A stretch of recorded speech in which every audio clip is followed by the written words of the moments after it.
Okay, Joy, I'd like to close with one last question. Do you have any advice for parents whose autistic children have now grown up to be adults? I always want to tell parents to not write a child off once they turn 21 as having achieved everything that they could have achieved. Developmentally delayed is exactly that. Like we may continue to make like progress and develop beyond 21. I was 26 when I got my GED and didn't go to college until after that. But if people had given up and kind of thought that, oh, that's where she's going to be at 21, you know, um, I wouldn't have been where I am today. So just remember that we may move a little bit slower and it may be a delay, but still invest and believe in your adult children that they can still, realize their unique potentials that may look different, but, that they can get there still. Yeah, that's great advice. Because that's what I'm dealing with a lot now. Parents who have kids that are at home still Mm-hmm. and, Right, are right.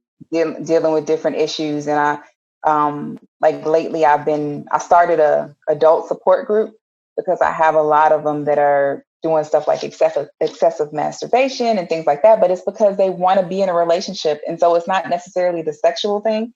It's like fantasizing that they are in a relationship with somebody. And, so I want them to make sure that they give them those opportunities to get married, have kids, date, and don't just think just because they're 21 and still in the house that they can't have lives. Yeah.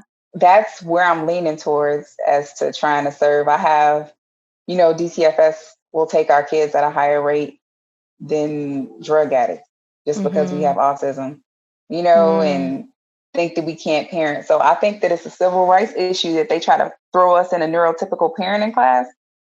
So they'll give you 90 days, put you in a neurotypical parenting class, but then you don't learn and they wonder why, because you don't learn that way.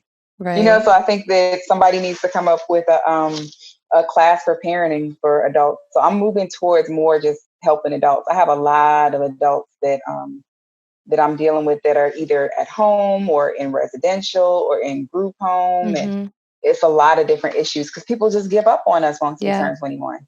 Yeah. It's just like, really? Luckily, I met my husband and he saw the potential I had because I believe what people said too. Because you hear it so much, you just think, I have autism. I can't do this. So. Yeah, it's true though, because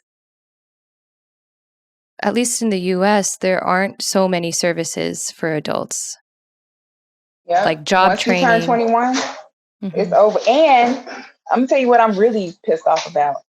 A lot of these organizations will get the adults and put them in programs. But think about it. You got to keep them in the program to keep your money coming, right?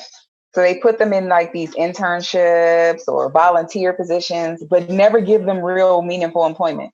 Yeah, kind of just keep them in keeping this them. loophole of I'm doing this volunteer. So I have like a couple of them that are in my group now, and I'm like, as soon as this corona is over, if you can work for free, you can work for money. Like I feel like they're using them because their body's in the program, but then the employer gets the benefit of getting free work. So of course they're gonna keep, and it's just like a vicious cycle, and it's messed up because these are nonprofits. And I always thought, nonprofits were these amazing things. And they're more of a business than anybody else, especially the ones that have the gray area of social enterprise.